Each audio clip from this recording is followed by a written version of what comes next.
Hello everyone, welcome to my YouTube channel Profoundly Physicist. I'm Shweta. So today I am with the result of quiz 7 जो कि थी electronics के ऊपर. तो उन क्वेश्चंस को साथ में डिस्कस कर लेते हैं और मैं ये बता भी देती हूँ कि किसने जो है उसके करेक्ट आंसर्स दिए. फर्स्ट क्वेश्चन था which of the following statements are true. First इसमें स्टेटमेंट थी JFET जो है JFET is biased to operate it in active region, और जो MOSFET है is biased to operate it in saturation region. ठीक है, तो JFET के रिगार्डिंग बोला गया था कि वो एक्टिव रीजन में वर्क करता है और MOSFET के रिगार्डिंग था कि वो सैचुरेशन रीजन में वर्क करता है. तो फर्स्ट स्टेटमेंट थी that both are correct.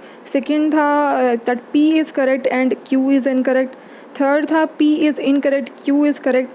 Fourth था both P and Q are incorrect. और बहुत ज़्यादा स्टूडेंट्स ने पार्टिसिपेट किया, ठीक है, बट करेक्ट आंसर सिर्फ एक का है. Only one student has given the correct answer, जो कि है रितिका गोयल जी. उनका ही सिर्फ आंसर करेक्ट था, बाकी सब ने आंसर रॉन्ग कर दिया. Don't know why. इतना बेसिक क्वेश्चन था. सो फर्स्ट देखो यहाँ पे जब दोनों तो सेम है, JFET है एंड MOSFET है, दोनों ही तो जो है फील्ड इफेक्ट ट्रांजिस्टर्स हैं, दोनों का फंक्शन सेम होगा. They will operate in the same region at least. जो यहाँ पे जंक्शन पोलर ट्रांजिस्टर होते हैं, जो हमने बाईपोलर ट्रांजिस्टर की हम बात करते हैं, ठीक है, BJT जो होते हैं वो एक्टिव रीजन में वर्क करते हैं. जो FET है field effect transistor that always works in saturation region.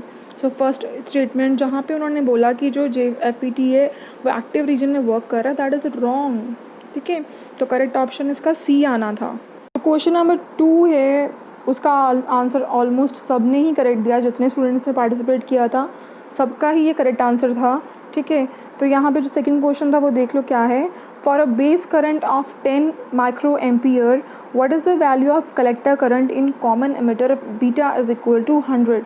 तो हमें यहाँ पे उन्होंने बीटा दे दिया है विच इज़ 100, एंड देन हमें जो है बेस करंट वो दे दिया which is 10 micro ampere, and आपको कलेक्टर करंट फाइंड आउट करना था. So we know the formula that beta is equal to the ratio of collector current to base current. collector current हमें find out करना है. IB जो कि base current हमें 10 micro ampere दिया है और बीटा हमें 100 दिया है. इट मीन्स 10 माइक्रो एम्पियर को आप 100 से मल्टीप्लाई कर दो तो आंसर हमारा आ जाएगा 1 मिली एम्पियर, जो कि ऑप्शन नंबर 3 है. ये आंसर सबका ही करेक्ट था जिन्होंने भी पार्टिसिपेट किया है. ठीक है, जसवंत कौर, बारबी डॉल जो है, श्रुति महाजन, हरलीन कौर, हरसिमरन कौर, सब ने ही, जितने स्टूडेंट्स थे सब ने पार्टिसिपेट, जिन्होंने भी किया था सबका आंसर करेक्ट था. ये क्वेश्चन नंबर 3 था how many capacitors are there in the tank circuit of Hartley oscillator. ये बताना था कि जो हार्टले ऑसिलेटर है उसके टैंक सर्किट में कितने कैपेसिटर्स होते हैं.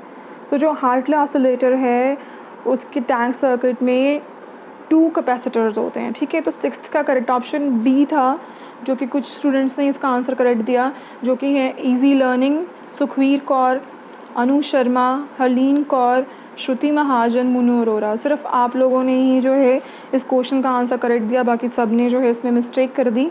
तो करेक्ट ऑप्शन इसका B है 2. क्वेश्चन नंबर 4 जो है ये आपके मास्टर कैडर का एक क्वेश्चन था. ठीक है, पेपर में आया हुआ है प्रीवियस ईयर में.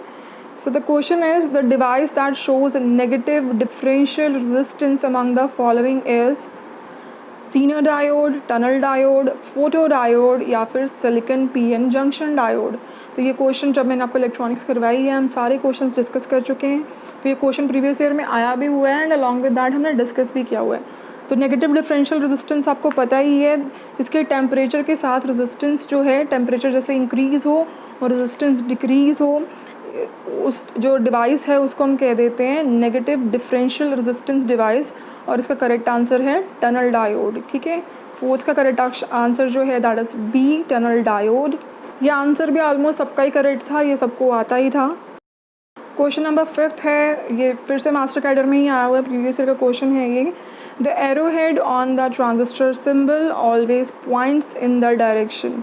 तो ये हमने जो है डिस्कस किया हुआ था, फिर भी बहुत बच्चों ने बीच में गलत भी कर दिया, डोंट नो वाई.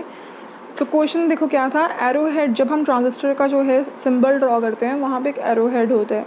तो उस एरो हेड जो है वो किस चीज़ की डायरेक्शन को रिप्रेजेंट कर रहा होता है. फर्स्ट ऑप्शन है इसमें hole flow when the emitter junction is forward biased. Second है electron flow when the emitter junction is forward biased. Third है minority carrier flow in the base region. Fourth है majority carrier flow in the collector region. ठीक है, तो जो ये जो direction होती है एरो हेड की, एरो हेड हमें देता है डायरेक्शन ऑफ कन्वेंशनल करंट। ठीक है, डायरेक्शन ऑफ कन्वेंशनल करंट क्या होता है? Flow of holes. ठीक है, जो होल्स का फ्लो है उन्हीं को ही कहा जाता है कन्वेंशनल करंट, और ये हमेशा इलेक्ट्रॉनिक करंट जो कि फ्लो ऑफ इलेक्ट्रॉन्स हैं उससे ऑपोजिट होता है।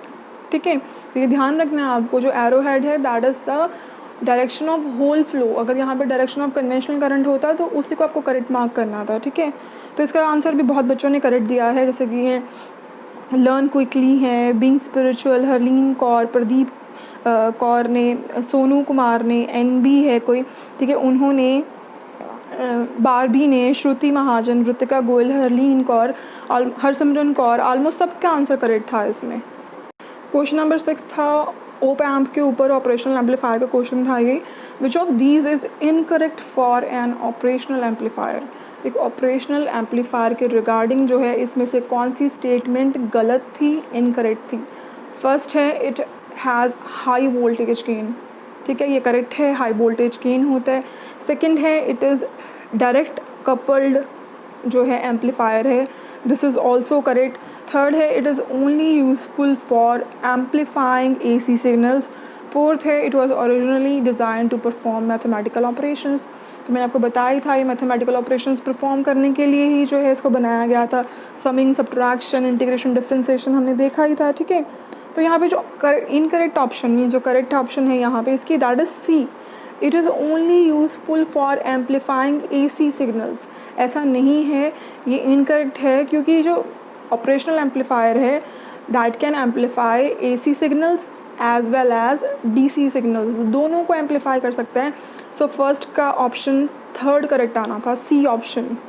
बहुत सारे स्टूडेंट्स ने भी इसका करेक्ट आंसर दिया, जैसे कि Jaswant Kaur, Junaid Sikandar, being spiritual, Harsimran Kaur, Pradeep Kaur, NB, Harleen Kaur, Ritika Goyal, Munu Arora, Shruti Mahajan, Barbie, अब सब ने जो है इसका करेक्ट आंसर दिया। पर यहाँ पे एक चीज़ है कि no one scored full marks, कोई ऐसा स्टूडेंट नहीं है जिसके सारे के सारे आंसर्स करेक्ट हो, but there are some students जिनके 4 आउट ऑफ 5 हैं, वो हैं बारबी, श्रुति एंड हरलीन। ठीक है, आप तीनों के जो हैं 4 आउट ऑफ 5 हैं, आपका सिर्फ फर्स्ट क्वेश्चन इनकरेक्ट है, बाकी सब आपके जो करेक्ट हैं, बाकी सबके 3 आउट ऑफ 5 हैं। ठीक है, तो बीच में आपने जो है थोड़े थोड़े क्वेश्चन के आंसर गलत दे दिए, बट डजेंट मैटर बिकॉज ये फर्स्ट टेस्ट था आपका। हम एक बार क्विज सीरीज़ कंप्लीट करके फिर से दोबारा शुरू करेंगे। ठीक है, इस तरीके से 2-3 बार इसको रेपिटेटिव रखेंगे हम, सो दैट बार बार आप जो है सिलेबस आपके हाथ से रिवाइज हो जाए, एंड अलग अलग क्वेश्चंस को कैसे अटेम्प्ट करना है आपको उस चीज़ का भी आइडिया हो जाए। ठीक है, सो कॉन्ग्रेचुलेशंस आप सबको जिन्होंने करेक्ट आंसर दिया और बहुत अच्छे से परफॉर्म किया। जब स्टूडेंट्स का अच्छे से रिस्पॉन्स आता है तो it obviously makes me feel proud, लगता है कि हाँ ठीक है, सही डायरेक्शन में पढ़ा रहे हैं, दे आर स्टडिंग वेल, तो सही में बहुत अच्छा लगता है। ठीक है, तो नेक्स्ट जो है टेस्ट आपका होगा डिजिटल इलेक्ट्रॉनिक्स का, छोटा सा ही पोर्शन है, लास्ट वाली जो 2 वीडियोस आई थिंक वही डिजिटल इलेक्ट्रॉनिक्स के ऊपर है। तो उसका टेस्ट जो है हम कल रखेंगे 4 बजे। अच्छे से प्रिपेयर करना बिकॉज छोटा सा ही टॉपिक है। ठीक है, तो सबके फुल मार्क्स आने चाहिए, तो मुझे और खुशी होगी कि सब ने बहुत अच्छे से परफॉर्म किया। तो thank you everyone for watching my video and best of luck for tomorrow's test. Bye.